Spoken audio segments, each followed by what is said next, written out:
Yang Ansor untuk mengusir penjajah Belanda mau kembali lagi ke Surabaya dengan tewasnya Malabi.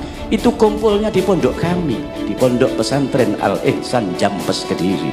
Syekh Ihsan yang lalu berkumpul di Jombang lalu ke sana. Itu Ansor. Makanya yang paling benar samenku nyanyinya Surabaya. Surabaya, Surabaya, Surabaya itu. Bukan Yatarim Yatari. Aneh kan kalian itu. Lagu yang benar Surabaya. Surabaya, kota kenangan di tahun 45. Ada apa? Itu ada perjuangannya Ansor melawan penjajah Belanda. Bukan Tarim.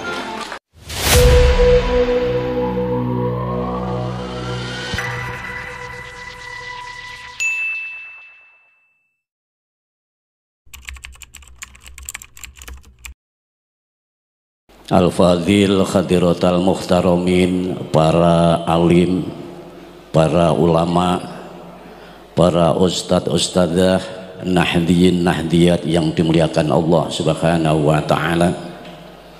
Wabil khusus yang kami hormati segenap jajaran pengurus Masjid Al Ihsan, yang kami hormati dan kami cintai segenap pengurus jajaran Gerakan Pemuda Ansor PW Bali dan para ketua-ketua PJ Ansor seluruh Bali yang kami cintai,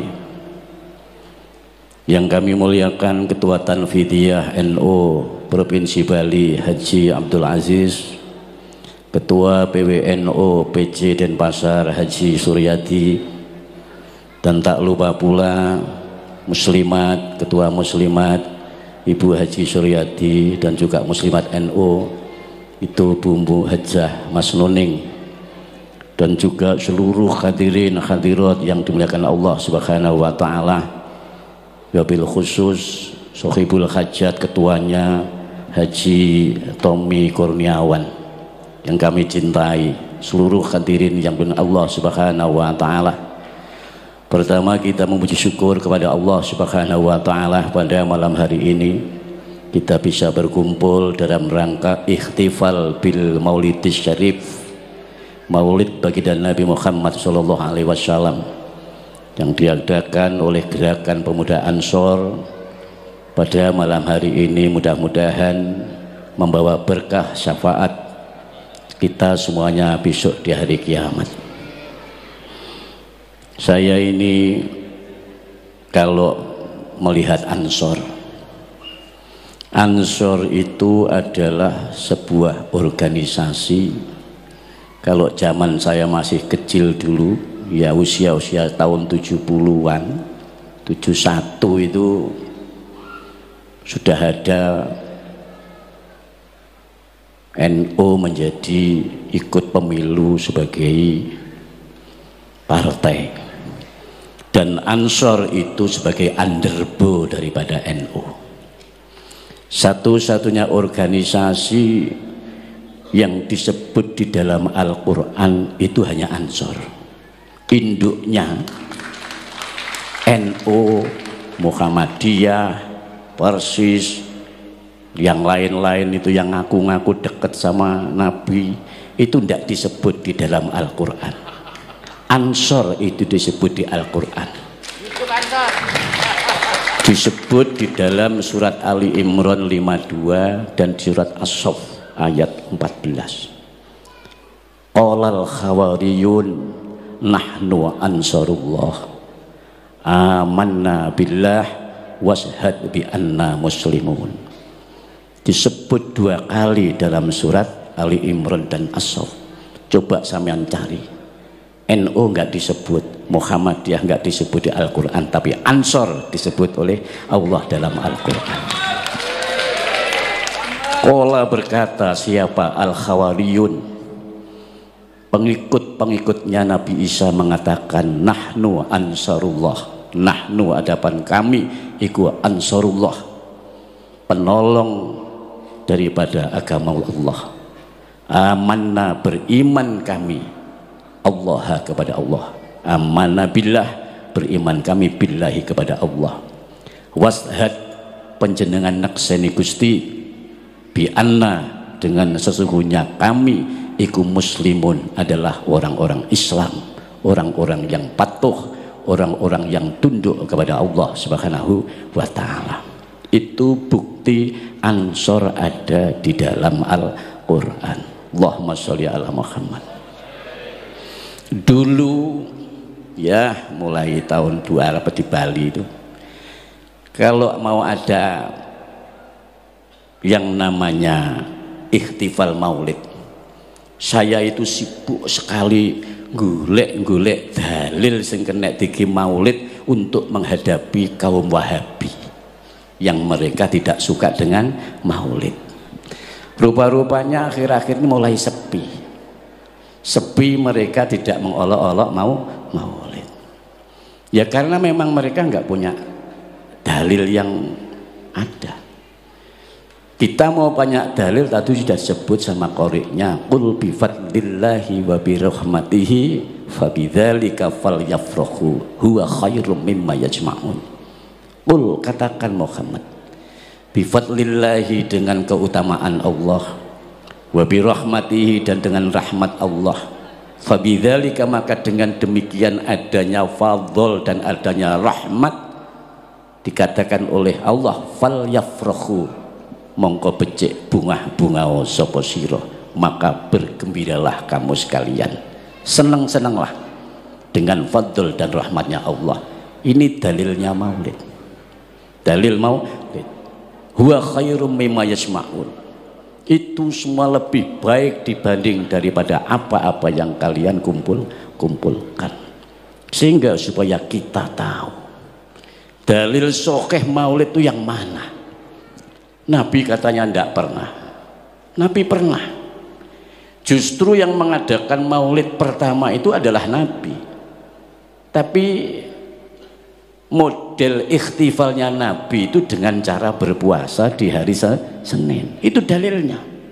Ya Rasulullah, kok sampean ini puasa di hari Senin? Iya, karena yaumul isnin yauma wulidtu, hari Senin itu hari di mana aku dilahirkan. Itu loh buktinya Nabi mengadakan acara maulid dengan berpuasa.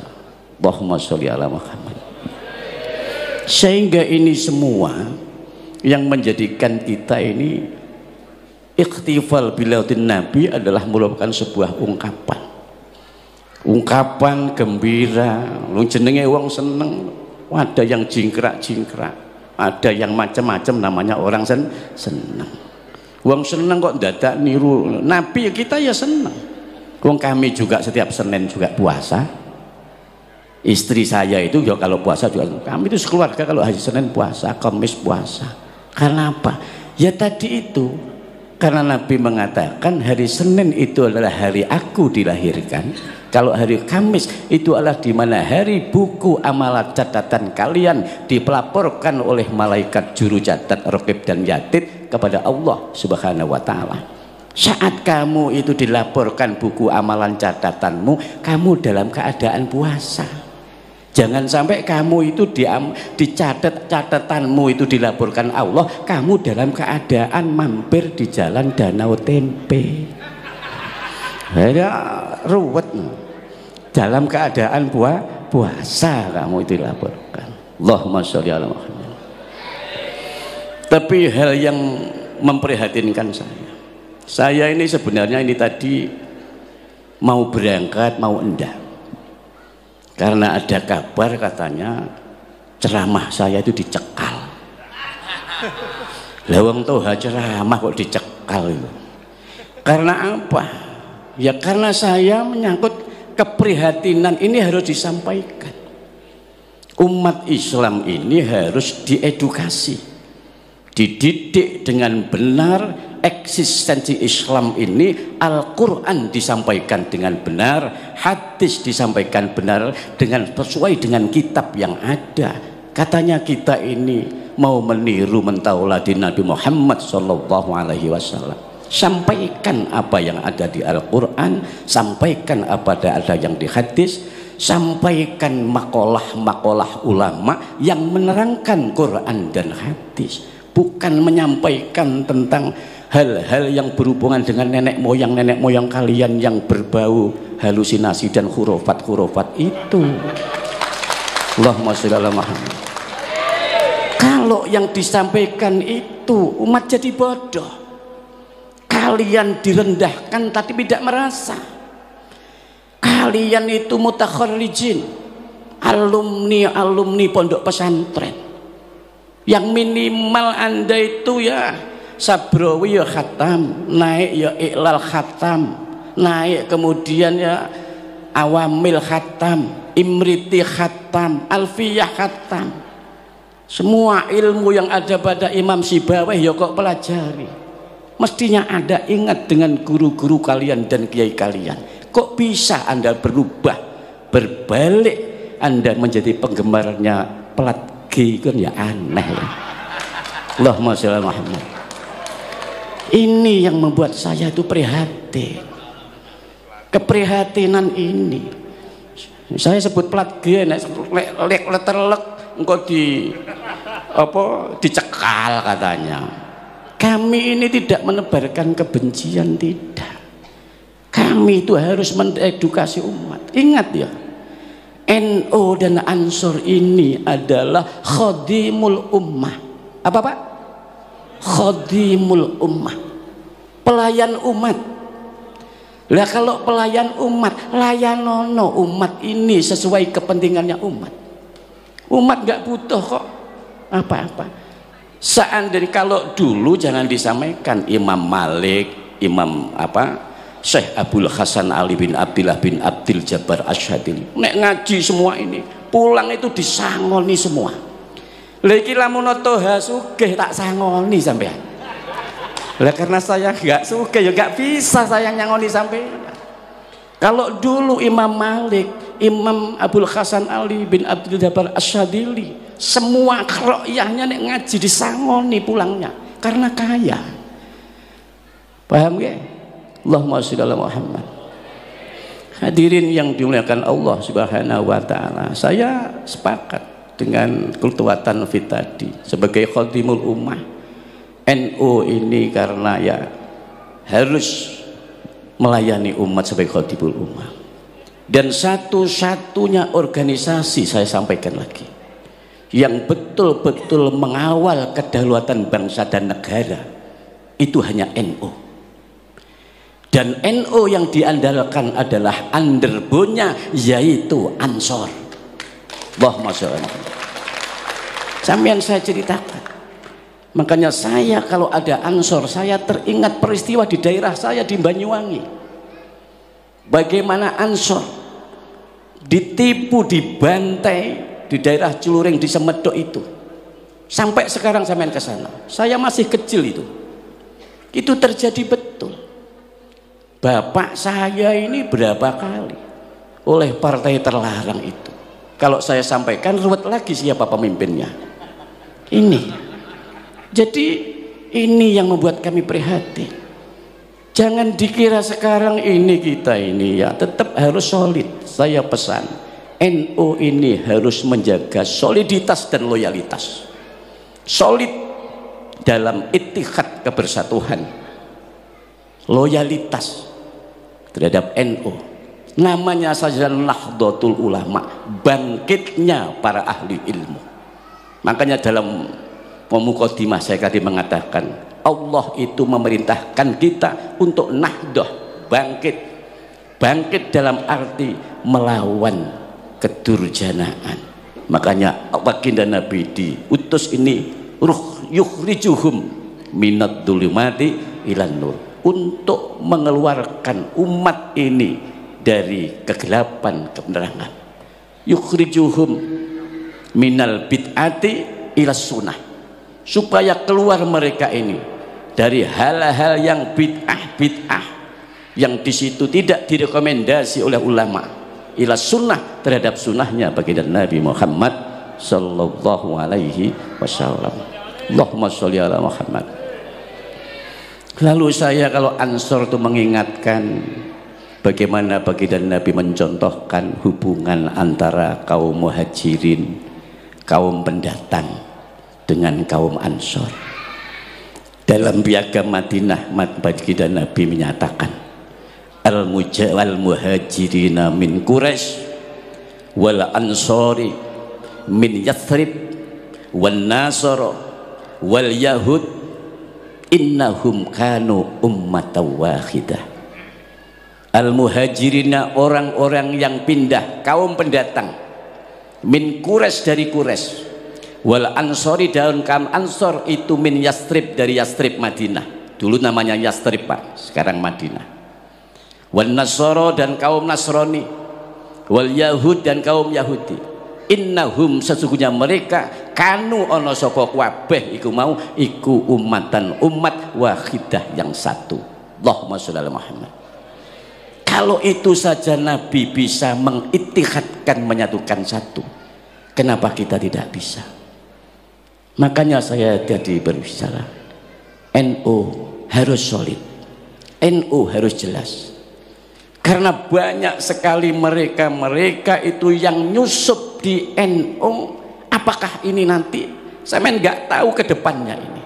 Kalau kami sudah tahu, yang di bawah-bawah ini saya anggap anak-anak kecil itu tidak ngerti. Ada yang mereka ini ke depannya ini sangat membahayakan, sangat membahayakan. Tapi mereka tidak peka. Mereka sekarang marah kalau dulu nggak boleh, nggak mau, katanya hubungan dengan kaum kita kalau menikah karena tidak ini dianggap zina. Mereka sekarang mulai bersembunyi, besanan dengan para kiai-kiai yang memiliki pondok-pondok pesantren besar. Mulai ada apa ini? Kalian tidak tahu. Ada, saya bersahabat banyak dengan kalangan plat G itu, saya banyak bersahabat. Di depan G itu baik, tapi di belakang saya ada murid-murid saya itu banyak, ribuan bahkan ratusan. Kalau mereka sudah mengikuti plat G ini, menjadi tidak mau ngaji, malah gak gelem ngaji. Apa alasannya? Ada yang mereka setelah saya selidiki satu mengaku, bahkan dikatakan sama ini sudah usah NU-NU-an, tidak usah Muhammadiyah, tapi sampean Islam yang umum, tapi direkrut oleh dia plat G tersebut. Apakah hal ini tidak menjadi prihatin? Prihatin. Kalian mungkin tidak bisa merasakan hal itu. Kami yang menjaga bagaimana kelangsungan Islam ahlu sunnah wal jamaah dia ke depan, ini sangat, karena bagaimanapun juga yang nanti pada akhirnya yang akan menderita adalah orang-orang Islam. Negara ini yang menjadi target. Allahumma sholli ala Muhammad. Kenapa saya sekarang akhir-akhir ini sibuk? Bukan karena mengajarkan kebencian, tapi kami bermaksud mengedukasi supaya mereka tahu, mereka waspada. Dan terutama ya ada pengurus-pengurus NU yang menjadi penggemar mereka itu ada. Pengurus Ansor yang menjadi penggemar ya ada. Ada. Kalau tak sebut namanya malah kisinan engkau malah mencekal mana. Saya tahu mungkin kalian tidak sama. Jelek-jelek ini saya sudah umur saya sudah 60 tahun.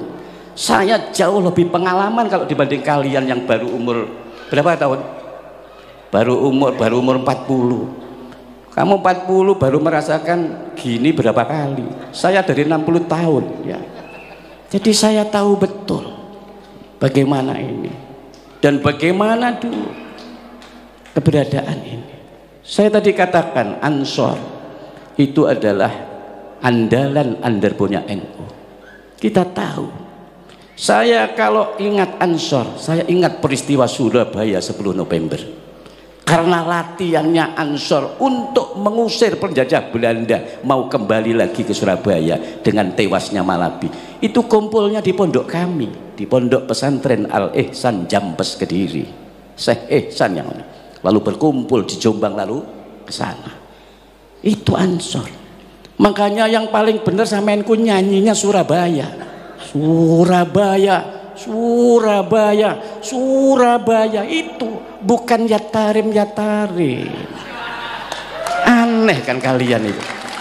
Lagu yang benar Surabaya. Surabaya, kota kenangan di tahun 45. Ada apa? Itu ada perjuangannya Ansor melawan penjajah Belanda, bukan Tarim. Paham gak? Allahumma sholli ala Muhammad. Ini pidato iki anggitmu yang dicoro akibatnya wis ditanggung, nggak masalah. Saya sudah sampai ke orang-orang sudah tak kandenta ini. Pokoknya siapa itu aja. Begitu. Allahumma sholli ala Muhammad. Saya hanya ini mengedukasi, sadarlah kalian betapa sakitnya. Sudah kalian lihat selama ini itu kita hanya dijadikan bemper, dibodohi. Jangan sampai kita dibodohi. Jangan sampai kita dibodohi. Kita bermaulid ini kan berharap apa? Berharap syafaatnya baginda Nabi Muhammad Sallallahu Alaihi Wasallam. Maka ada hadis sahih ya, karena kalau nggak sahih nggak boleh. Kemarin saya membaca, jangan mengucapkan hadis yang tidak sahih. Man adzoma maulidin Nabi karena syafi'an lahu yaumal qiyamah, tidak boleh. Padahal hadis itu bukan maudhu'. Hadis itu hanya sanadnya saja yang lemah.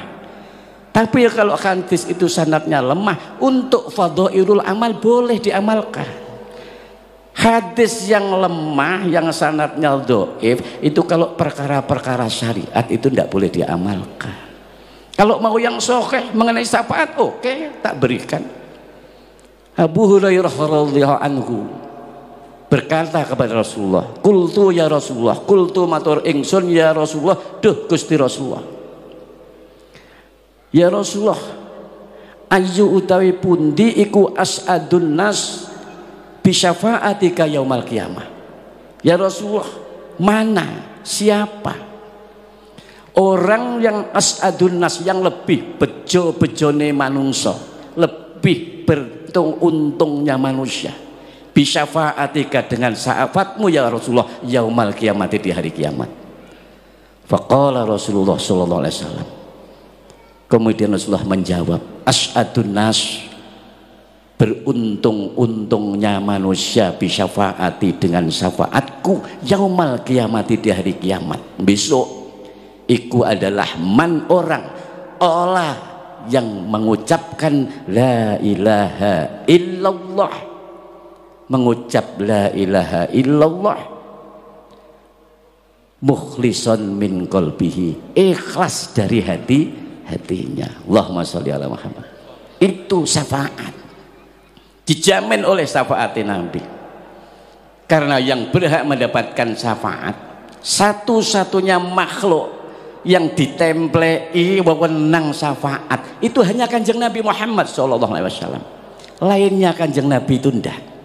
Yang kedua itu adalah Al-Quran. Al-Quran itu akan mensyafaati sampeyan pembacanya. Dalam hadis sahih Imam Muslim, Nabi mengatakan, iqra'u maca sira, hendaklah kamu membaca Al-Qur'ana, Al-Quran. Fa innahu, maka sesungguhnya bacaan Al-Qur'anmu besok yakti, akan datang yaumal qiyamah, di hari kiamat, syafi'an, khali, yang memberikan pertolongan syafaat li ashabihi, terhadap orang yang memiliki bacaan Al-Qur'an. Allahumma sholli ala Muhammad. Rawahu Muslim. Itu rawahu Muslim. Dua hadis yang saya bawakan itu adalah semua adalah rawinya Imam Muslim. Itu. Yang kedua anak. 3 anak itu juga penting. Anak itu akan bisa memberikan syafaat kepada kedua orang tuanya.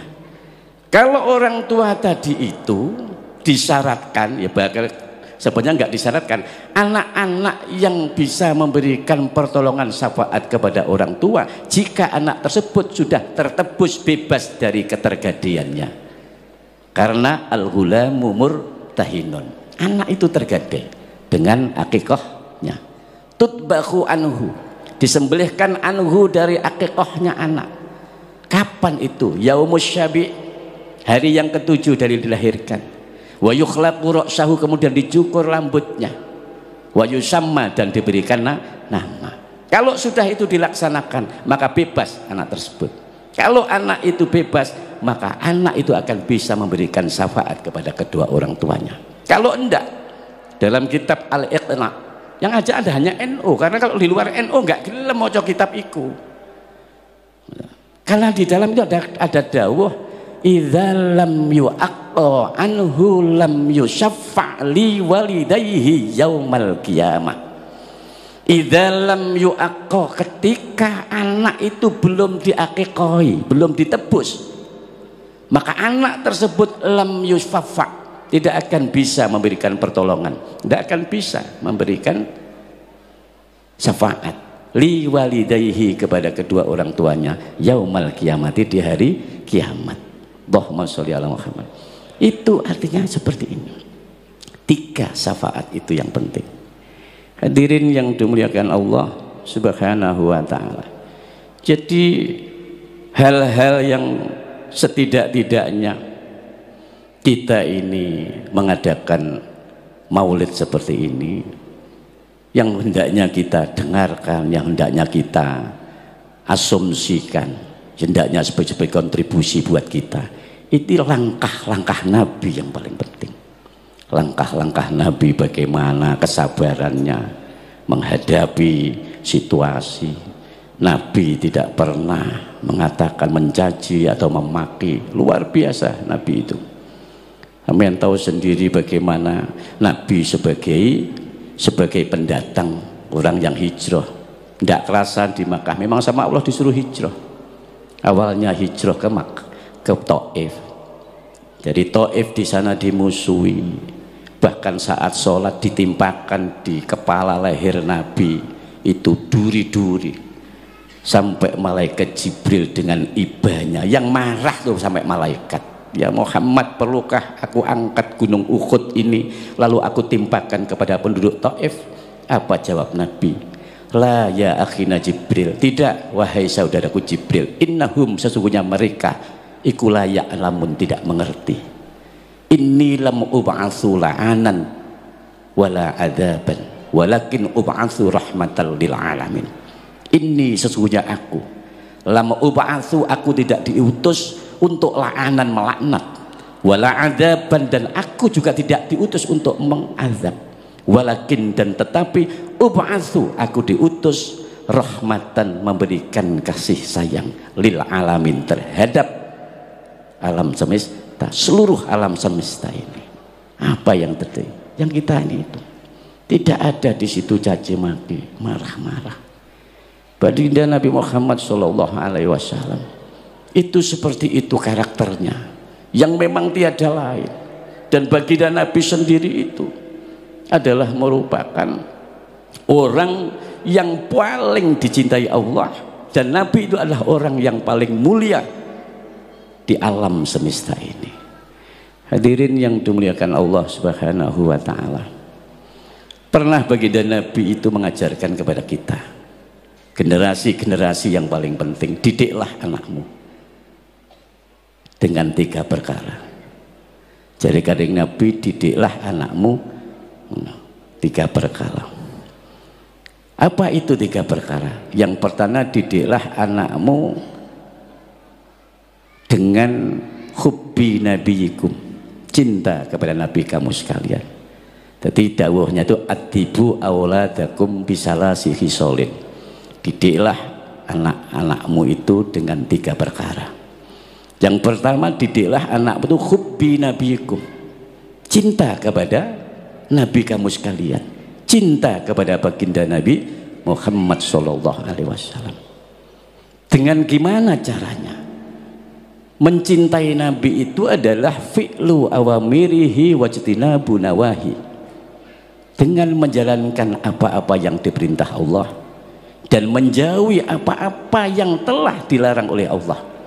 Dilarang maksiat, dilarang memakan hal-hal yang diharamkan Allah. Itu ijtinab, minangka menjauhi dan menunjukkan sesungguhnya orang tersebut adalah mencintai Nabi.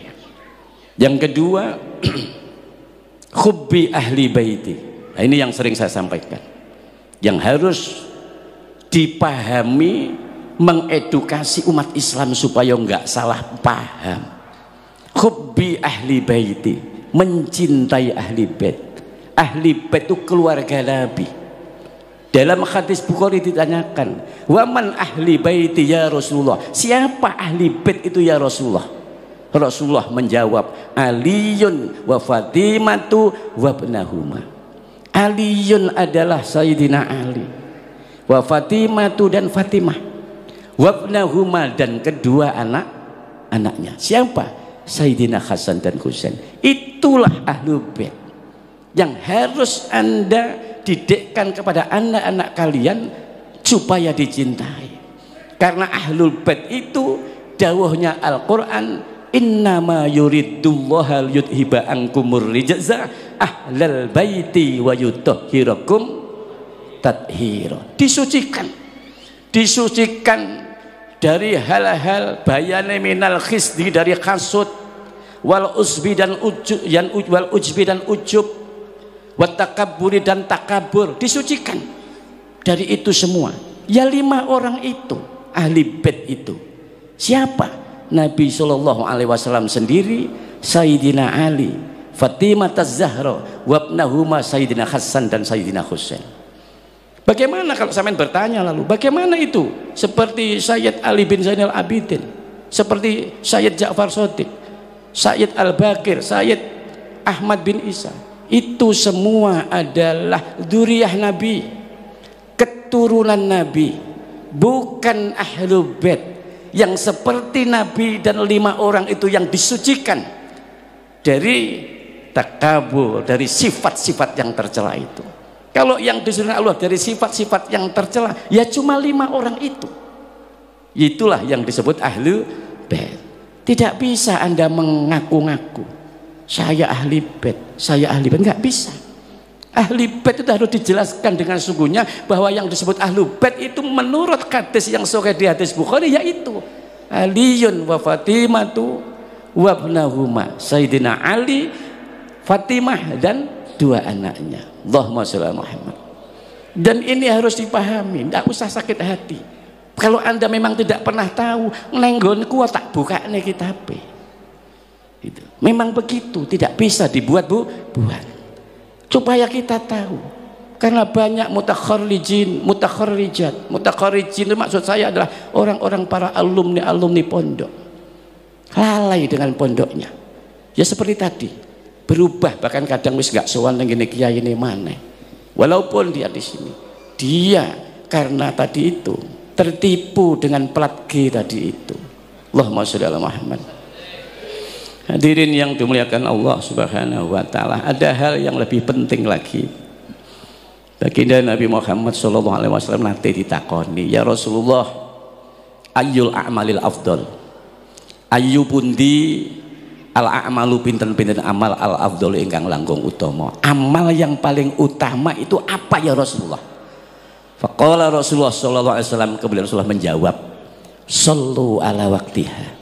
Sholatlah tepat pada waktunya, tepat pada waktunya sholatlah. Kemudian yang kedua, birrul walidain, berbuatlah baik kepada kedua orang tua. Yang ketiga, jihad fisabilillah, nemen-nemeni bersungguh-sungguh dalam membela agamanya Allah. Kenapa Nabi kok mengatakan yang paling utama sholat tepat pada waktu? Keranten sholat itu penting.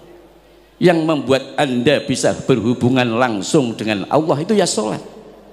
Nabi mengatakan as-sholatu mardhatu rabbi, sholat itu yang diridhoi Allah. Wa qabulul a'mali, dan sholat itu yang menjadikan diterimanya amal-amal sampeyan. Wa wajibatid da'wati, dan sholat yang menjadikan ditetapnya donga-donga sampeyan. Dan yang penting lagi, as-sholatu barokatun fil mali wal kasbi, sholat itu yang bisa menjadikan barokahnya amal, harta dan hasil usaha, hasil kerja. Ini yang mau saya jelaskan. Banyak orang-orang mengalami kesulitan ekonomi. Banyak orang-orang mengalami kebangkrutan.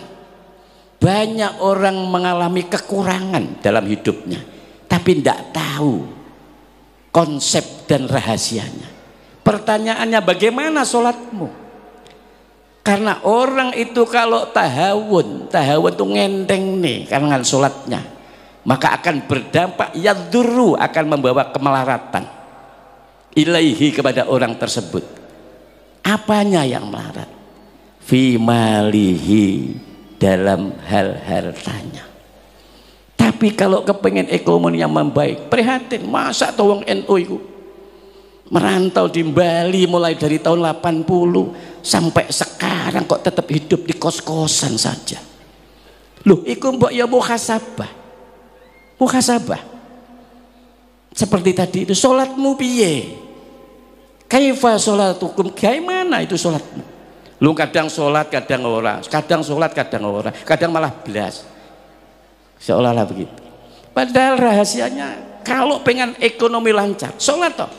Dan sholatnya jangan sendiri, bil jamaati, dengan jamaah. Kalau nggak bisa sholat di al-ihsan, nggak bisa sholat di musola, mau sholat dekat sampean, walaupun di rumah, jangan sholat sendiri, tapi jadikanlah istrimu sebagai makmum, anakmu sebagai makmum, Anda sendiri sebagai imamnya. Kalau itu yang Anda lakukan, tak jamin Anda tidak akan dikejar kepikiran, kemelaratan, dan kebangkrutan. Tidak akan. Karena orang itu kalau sholatnya sudah sip, sholat itu sudah jelas, tanha anil fahsya wal mungkar. Nggih. Akeh wong-wong sing wis sugih bolo-bolo saya itu akhirnya bangkrut. Karena apa? Sholatnya tidak mencegah dari perbuatan keji dan mungkar, sehingga oleh Allah dibalik menjadi kebangkrutan. Banyak sekali. Sampai nak tak dudui jenenge malah roh engko. Allahumma sholli ala Muhammad. Makanya yang paling penting sholat. Sholat tepat pada waktunya, itu yang penting. Karena sholat itu sendiri yang menjadi sirot lampu fi kubrihi, di dalam kuburnya. Besok niku nek mati Pak tengah alam kubur niku gelap, teng kubur niku gelap sekali, gelap sekali. Tapi sholatmu itu yang akan menjadikan terang di kubur. Kemudian sholat itu juga yang akan bisa membuat timbangan sampeyan di besok ditimbang itu jadi pemberat. Itu sholat. Ulah hadirin yang dimuliakan Allah, janganlah meremehkan sholat.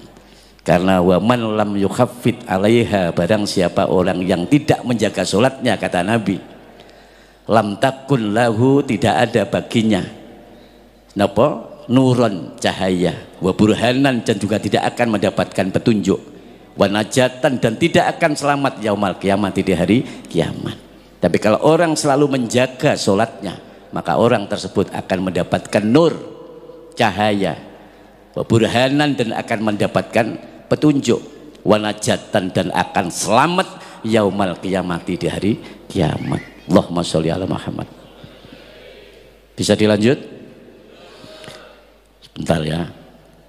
Kemudian yang kedua, birrul walidain, berbuat baik kepada kedua orang tua. Tentu yang sepuh itu penting, Pak. Yang sepuh, walaupun orang tua kita sudah meninggal dunia, tetaplah Anda ini minimal mendoakan. Dengan doa apa? Ya Rabbirhamhuma kama rabbayani shaghira. Kalau paling sing diharap-harap teko anak niku sampean telingali toh. Idza matabnu adam ing qata'a amaluhu, le anak Adam niku meninggal putus amalnya, illa min salasin, kecuali 3 perkara. Sedaqatin jariyatin, sedekah jariyah. 1 meter keramik kok sedekah nih akan jalan sampai kiamat, aliran pahalanya. Kemudian au ilmin yuntafa'u bih, ilmu yang bermanfaat, terutama ilmu ngaji. Kemudian yang ketiga itu adalah waladin sholihin yada'ulah, anak yang soleh yang mau mendoakan kedua orang tuanya. Itu sing dintenteni. Allahumma sholli ala Muhammad. Hadirin yang dimuliakan Allah Subhanahu wa taala. Tadi itu zikirnya dengan bismillahirrahmanirrahim. Kalian harus tahu juga. Sampeyan kalau kepengen tahu itu sing paling dekat itu kitabnya itu Tanqihul Qaul. Sing fasalnya berkaitan dengan bismillah. Tapi sampeyan kalau ceritakan. Allah itu menurunkan kitab dan suhufnya itu beratus-ratus sampai 114, ada yang mengatakan 141. Kemudian Allah ringkas 140 menjadi 4 kitab, yaitu Taurat, Zabur, Injil dan Al-Quran. Dari 4 kitab itu Allah ringkas menjadi 1 Al-Quran. Dari Al-Quran itu Allah ringkas menjadi 1, yaitu suratul Fatihah. Surat Fatihah teringkas semuanya ini di dalam kalimah Bismillahirrahmanirrahim. Itu keterangan di dalam kitab Manahijul Imdad, syarahnya kitab Irsadul Ibad. Bismillahirrahmanirrahim, pusatnya adalah di titiknya huruf ba. Disitulah pusatnya kita semua dari Allah dan akan kembali kepada Allah Subhanahu wa ta'ala. Mudah-mudahan apa yang saya sampaikan ini bermanfaat. Saya tetap berharap Ansor ini supaya solid, supaya loyalitasnya tinggi, terutama kepada NU. NU ini harus dijaga, layanilah umat. Caranya gimana? Saya tadi pesan ke Mas ini, terakhir ya Mas Ansor ini kalau kepingin sering-sering gaya kegiatan, minimal 3 bulan sekali ngaji kayak gini ini, ngaji kayak gini ini, ngaji apalah judulnya, gaya rejan-rejan lo bahasanya wong Jawa, sering-sering anaknya rejan-rejan itu rame-rame ya, ikhtifal ini, ikhtifal itu kan rejan. Yang namanya ikhtifal niku Pak enten makalah ndawaken seperti ini, al ihtifalu bil maulidis syarif la yahtaju bil hadis sahih bal yahtaju bi qalbin sahih. Ihtifal perayaan ngaji tidak membutuhkan hadis yang sahih, nggak butuh, tapi membutuhkan hati yang sahih, hati yang ikhlas, hati yang sahih. Itu yang penting. Saya itu sering ngajakan ngaji-ngaji, sebenarnya apa tujuan saya itu supaya saya kok terkenal ndak. Saya itu dari kecil sudah terkenal. Sampeyan mlaku-mlaku wis teng Banyuwangi piye to toha kayak anak Mbah Yainan, orang akan mesti kenal. Wah, arek iku cilike bajingan niku. Terkenal saya dari kecil itu. Dari mulai tahun 68 wis terkenal. Sampai saya mahasiswa udah terkenal saya ini. Jadi gak perlu saya diterkenalkan, gak perlu. Karena saya ditahu di Hikam itu mengatakan la tuhibba an tu'rafa wa la tuhibba an la yu'rafa innaka mimman yuhibbu an la yu'rafa. Itu tak cekeli, aku gak pengen terkenal. Sehingga aneh kenal kan sampeyan niku. Tujuan saya istighosah apa ini? Supaya apa? Supaya NU ini ajarannya tetap lestari. Supaya NU ini tidak dirongrong oleh kelompok-kelompok yang lain. Itu tujuan saya. Makanya saya tidak pernah tidak melibatkan hal-hal yang berhubungan dengan Nahdlatul Ulama. Makanya saya ini wis kalau tere PW ini barang ora patek ngene pengajian kadang ketuanya diundang muslimat barang ya ora teko ya ora apa-apa, wis aku sing teko ngono ae. Allahumma sholli ala Muhammad. Itulah yang bisa saya sampaikan, mudah-mudahan bermanfaat. Marilah kita bersama-sama berdoa. Al-hadiniyah wa al-niyatin sholihah. Al-Fatihah.